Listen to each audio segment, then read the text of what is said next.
नमस्कार मित्रांनो, आजही मी एक इंटरेस्टिंग गोष्ट तुमच्यासोबत शेअर करणार आहे।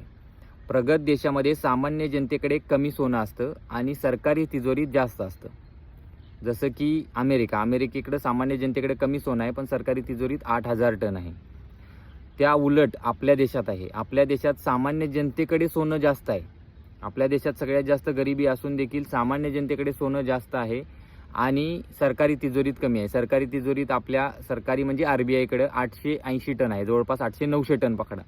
आणि सामान्य जनतेकडे किती आहे? 21,000च्या वर, 21,000 टन।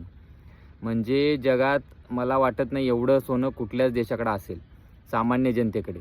आणि त्याचबरोबर मंदिरात 3,000 टन सोनं आहे। तर मित्रांनो बघा, हा सोनं हे धातू डायरेक्ट मिळायचा, त्यामुळे 5,000 वर्षापूर्वी त्याचा शोध लागला आणि तो चकाकायचा म्हणून त्याला एक आभूषण म्हणून वापरण्याला सुरुवात झाली।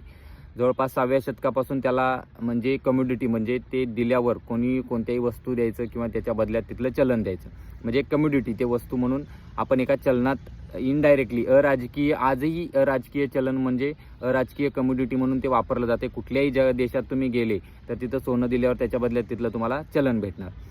तर ही गोष्ट आहे सोन्याच्या बद्दलची। सोनं हे भारतात एवढं जास्त आहे, पण त्याचा वापर जो आहे तो गुंतवणूक म्हणून किंवा कम्युडिटी म्हणून केला जात नाही।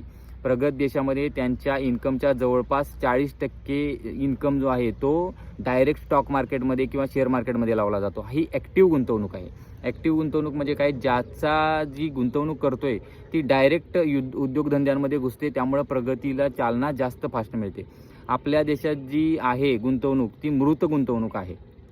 सोन्याची गुंतवणूक ही डायरेक्ट शेअर मार्केटमध्ये घुसत नाही मित्रांनो, कारण ती प्रत्येकाचा दागिने बनून आपल्या घरात तशीच पडून आहे। तर ही गोष्ट खरंच आपल्यासाठी लाजिरवाणी आहे मित्रांनो। ही जे सोनं आहे, तर ह्या सोन्याचा उपयोग आपण आभूषणांसाठी न करता एक इन्व्हेस्टमेंट म्हणून केला तिथंपर्यंत ठीक आहे, कारण ते एक कम्युडिटीमध्ये आहे, त्याला काही प्रॉब्लेम नाही। पण जेव्हा ह्याचा उपयोग स्वतःच्या शरीराला सजवण्यासाठी केला जातो, तर ह्याला आपण देहवाद वाढवणे असं म्हणतो। अध्यात्मात सांगितले की मी देह नाही, नाहम देहास्मी, मी काय आहे? बोधोहम, म्हणजे मी बोध आहे। तर देहाला जेवढं जास्त सजवाल आभूषणांनी, तेवढं तुमच्या आयुष्यात दुःख येणार, कारण तुम्ही देहवादाला चालना देताय। तर मित्रांनो, हे आपण उलटं करतोय। आपला देश आध्यात्मिक आहे तरी पण आपण देहवादाच्या मागं लागलोय। स्त्रियांवर जास्त करून खूप सुरुवातीपासूनच दबाव आहे आणि त्यांना भावनिक जास्त बनवलं गेलंय। तर ह्याचाच परिणाम म्हणून त्यांच्यामध्ये देहवाद जास्त पाहायला मिळतो मित्रांनो। हे कुठंतरी थांबायला पाहिजे आणि आपल्या देशात खरंच चालना देण्यासाठी आपल्याला जर इन्व्हेस्टमेंट करायचीच आहे तर योग्य गोष्टीत करायला हवी।